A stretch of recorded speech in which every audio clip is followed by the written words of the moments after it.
Hello everyone. I wanted to make a video sermon. I'm going to be in Philippians 4:8 in the King James Version of the Bible. I'm going to read two verses, verse 8 and 9, I think. This was the first thing I ever read in church, if I remember correctly. Um, and in the last video I made, I was sniffling a pretty good bit, and I need to apologize for that.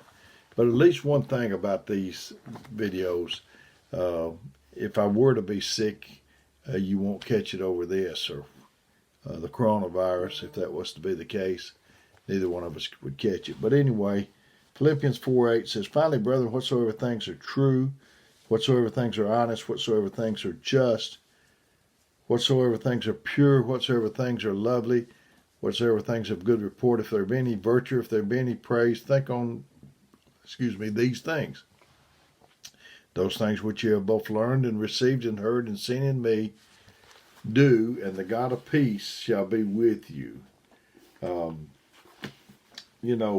think on the good things. I know that I used to drive about 45,000 miles a year on a job I had, and I worked there about 20 years. But anyway, you be trying to get control of your thoughts, and you go down the road and you see a billboard and it says something about a soft drink, and you think, "Oh, I'm thirsty," and the next thing you know, your mind's off the Lord, and you've gone 20, 30 miles, 30 or 40 minutes, and you try to jerk your mind back to the Lord like you would jerk a car back on the pavement.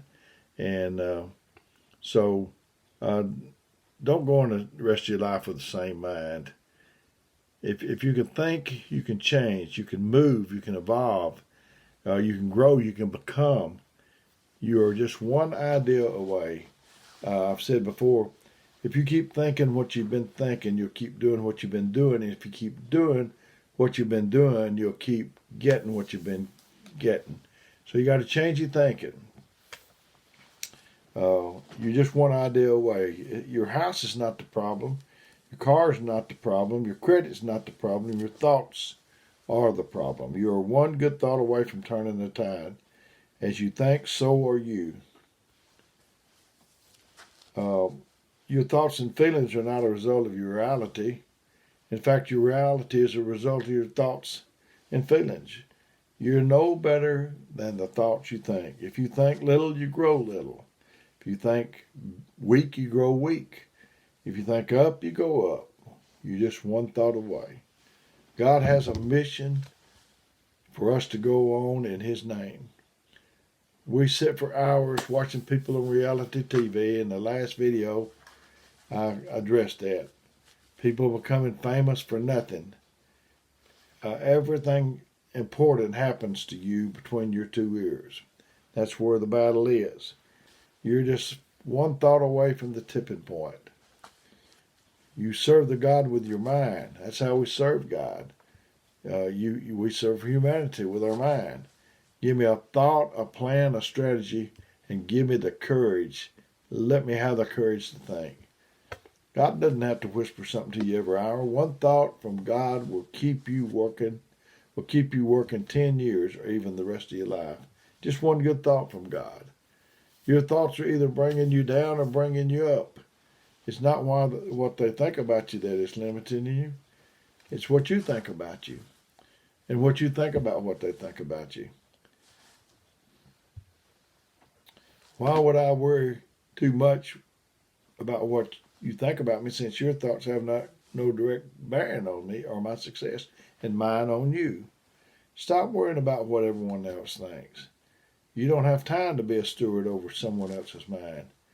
We just need to get our head together. Thoughts become reality. Somebody else can take the same thing you give up on and make it work well. Someone thought the car in existence. What are you thinking? God doesn't give us a created product because we, like Him, need to create. We were born to create. God is going to give you the raw material and say, and tell you to create it. He can give you furniture. He just give us trees.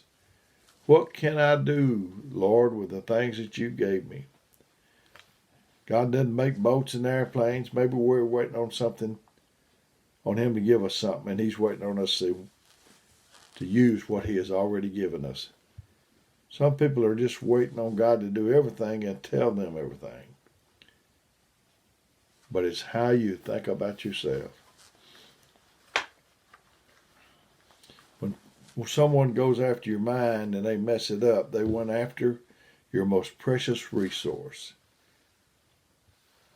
Do you have the courage to think something beyond where you are right now?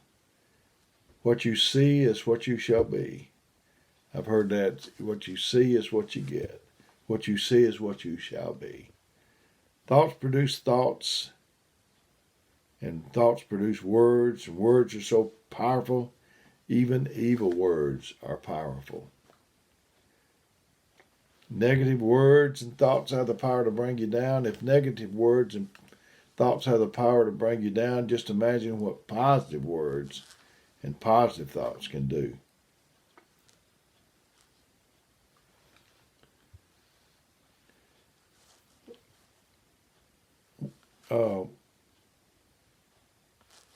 My thoughts and words don't so much make or break someone else, but they do me. Creativity comes out of attack. Necessity is the mother of invention. I've always heard. The real fight is over what you cannot see.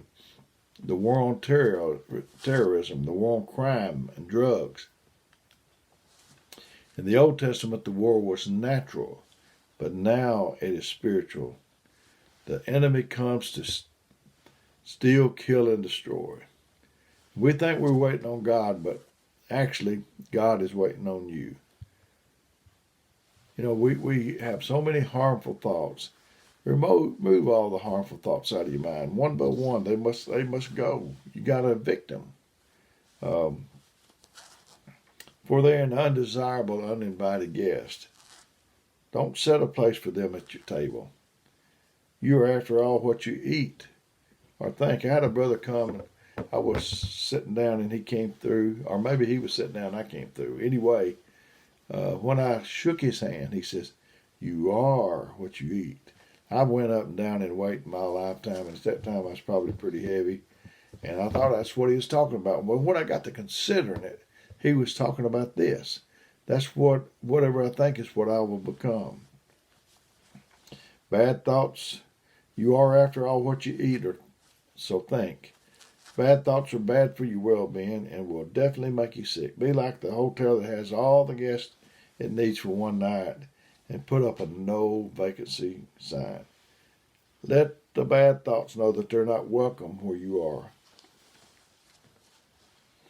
Just like old Matt Dillon on Gunsmoke, just invite the uninvited and unwanted to leave immediately, or you're going to escort them out.